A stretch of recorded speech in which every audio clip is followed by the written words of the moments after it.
And to tell us more about the issues surrounding U.S. troops in South Korea, as well as American detainees in North Korea, Professor Song Se-ryun from Kyung Hee University joins us in the studio today. Hello, Professor. Good to be here. Thank All you. right, so like we just heard, the Blue House has dismissed a New York Times report that said that supposedly President Trump ordered the Pentagon to come up with options to perhaps reduce the number of U.S. troops here in South Korea. Now, what can we make of this, and how do you think the New York Times got to even reporting this then? Well, in the article it says the sources, several people debriefed this matter, so it does not name any officials at this point. And the article also states that some officials have denied the report altogether. Okay. So there has been talks, but ever since the report came out, all sides, including Blue House, Donald Trump, and the Pentagon all deny this report. So probably what we can speculate at this point is that maybe there was an option that they looked into, or there was a speculation that if the peace treaty goes well, is there a need to maintain the current size of the troops? Right. And also, the discussion about the American troops has been about the cost of maintaining the troops. So there are a number of reasons why they might have talked about it. Right. But as related to the peace talks going into this, probably not much meat there. It's interesting because this report came just after President Moon and the Blue House said that the U.S. troops issue is unrelated to the peace treaty. And now we had that report, so I guess it was a very sensitive issue at this moment in time. Right. If anything, this could be a chip to deal with North Korea, and North Korea has always demanded that the American troops has to pull out in the context of denuclearizing Korean Peninsula. So there's no reason why we should volunteer to reduce the number or eliminate that troop presence. Right. So from that point of view, I don't think this report is 100% accurate. So going along with what you just said, I mean, how has North Korea reacted to the U.S. troops here in South Korea up until now?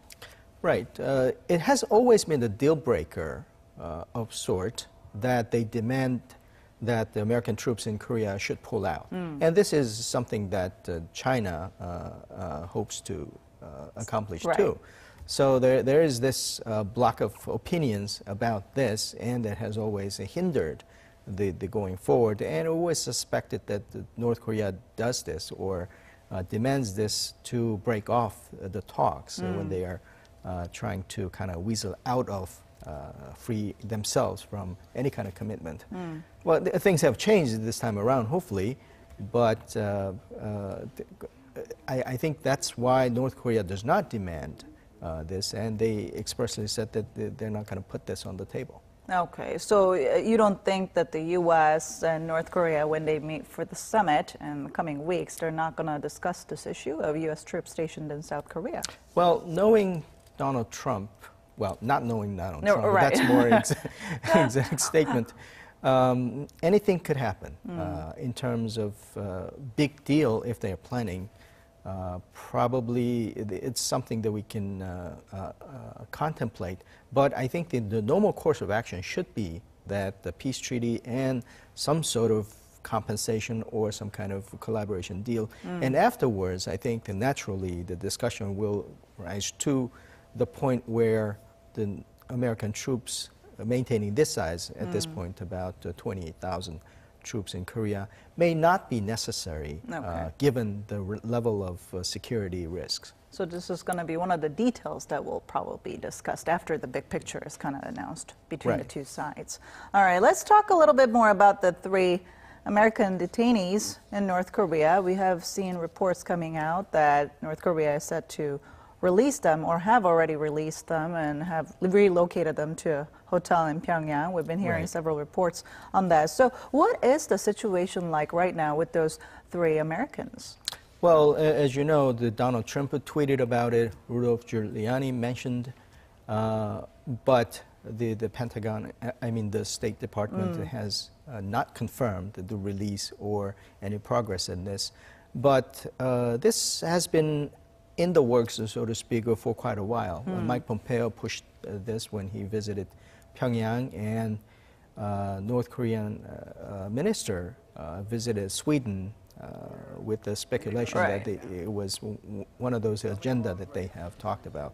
So I think there has been inklings of the progress, and a lot of people, including myself, has mentioned that because of this peace mood, North Korea will take some or show some gesture of detente and a gesture of good intentions, including, especially this involves human rights issues.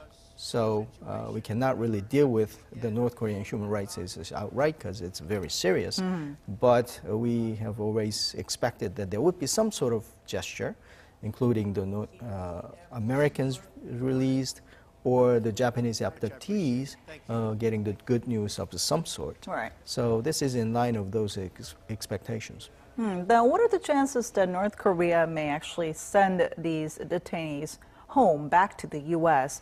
before the summit between Trump and Kim Jong-un? I think that likelihood is pretty high because ever since the New Year's message, Kim Jong-un has completely turned the mood into more peace, more reconciliation. Ever since he announced that the weapons program is all but finished last year. So I think that he will try to promote more of a peace mood going into the talks, and that has an impact of kind of boosting the morale of the talks itself. And already Donald Trump has taken a credit for the progress in this area, so there's no reason not to do it. And doing it afterwards probably not much impact in terms of what focusing on what would happen on the table. So at this point, like you said, Kim Jong-un has made a series of concessions, perhaps, starting from the agreeing to a complete denuclearization of the Korean Peninsula to perhaps potentially freeing these 3 American detainees. So what can we make of these recent concessions that Kim Jong-un has made, and what could be his real intentions? That is a big question mark, and there are speculations abound. I think one possible scenario is that they always wanted to have some sort of deal, some sort of completion or resolution of this deal, and they were waiting for the recognition from the world community that they're the nuclear power, because they can negotiate some sort of concessions from the position of strength. And presumably they did that by announcing last November that they are the nuclear power. So if that's the case, then there's a legitimate reason to kind of speculate that North Korea, that has always been kind of the boy who cried too many times, the wolf, and always whistled out of any kind of the declaration or agreement. This time around, it could be different. Okay. So I think that if that's the hopeful scenario, probably this kind of peace mood will lead to not the big betrayal at the end that a lot of skeptics have anticipated, but this time around they will try to reap some sort of economic benefits out of this. And Trump and China and also President Moon Jae-in are the main actors in this, and somebody who can do this, make this happen, including economic reconciliation and easing of the tensions and the sanctions as well. So I think that if I were Kim Jong-un, this is a big chance of lifetime in his young career. Well, I think there have been doubts because, you know, just like you said, last November they announced that they're a nuclear power, and Trump and Kim were trading threats of war on the Korean Peninsula, and all of a sudden, you know, you're seeing rapid developments in the Korean Peninsula that, like you said, we're moving toward, it seems like we're moving toward peace and reconciliation. So I guess that's why there are still many skeptics over this, but we'll definitely have to see where this Trump-Kim summit leads us and what outcome comes out from that. But at this point, I'm wondering, are there any other foreigners, including South Koreans, that are currently detained in North Korea? I mean, if they are, then what are the reasons for their detainment, and are there any chances that we could see North Korea freeing them as well in the near future? Right. Not only Americans, there are 6 Koreans, South Koreans, detained there. I think the Unification Ministry has already said that they're making efforts to get them back. And another big thorny point with Japan actually is Japanese abductees. Right. They recognize about 17 of them, and North Korea has not been making enough efforts to appease them. So the same kind of logic about the human rights discussions. Probably North Korea would make some kind of gesture, giving them a good news about the whereabouts and the conditions of those people, or actually returning them if they are able. So that's something that Abe has strongly asked Donald Trump to insist on it on the table. So I think some sort of action might be taken. All right. I mean, it seems likely because we had that successful inter-Korean summit just last week, and we're seeing rapid thawing of ties between the two Koreas. So with those 6 South Korean nationals detained in North Korea, I mean, it seems likely that North Korea might free them even before the Kim-Trump summit. Right.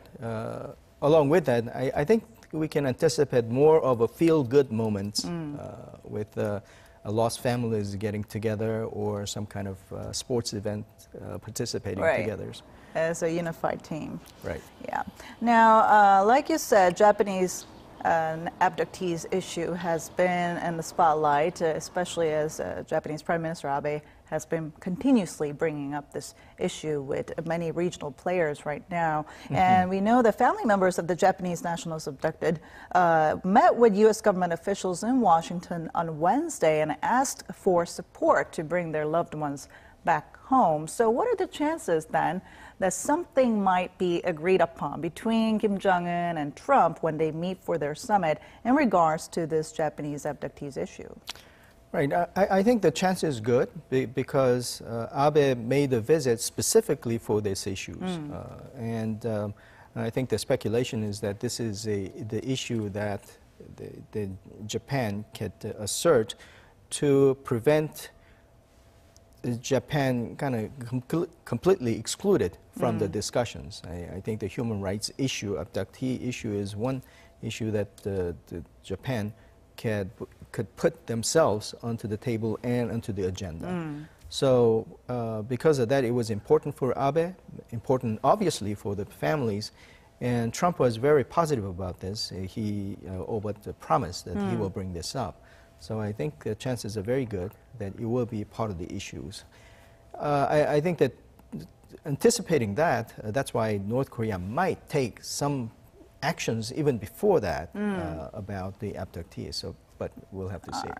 Now, it looks like North Korea has been definitely trying to live up to some expectations from the international community by saying that it's going to dismantle the Punggye-ri nuclear site and agreeing to complete denuclearization and potentially freeing these 3 American detainees. I mean, the list goes on. But like you mentioned briefly before, what are some of the humanitarian issues involving North Korea that remains to be solved, and would it be addressed in the near future? I think the biggest one is lost family issues, separated family issues. From the Korean War. Right. And also, the North Korea has gone through the horrendous famine and difficulties in terms of agricultural products and all those. So I think that South Korea is preparing or trying to resume the humanitarian efforts to North, depending on how it progresses. One of the thorny points would be how that will interfere with the sanctions, but most of the sanction measures exclude the humanitarian efforts anyway. Right. So the feel-good moments or offerings from the South will also presumably continue. All right, we'll have to keep our eyes on if those issues will be brought up between Trump and Kim when they meet, because we definitely didn't see too many of them come out from the inter-Korean summit. So we'll have to keep our eyes on that. Thank you so much for your insight today. Thank you.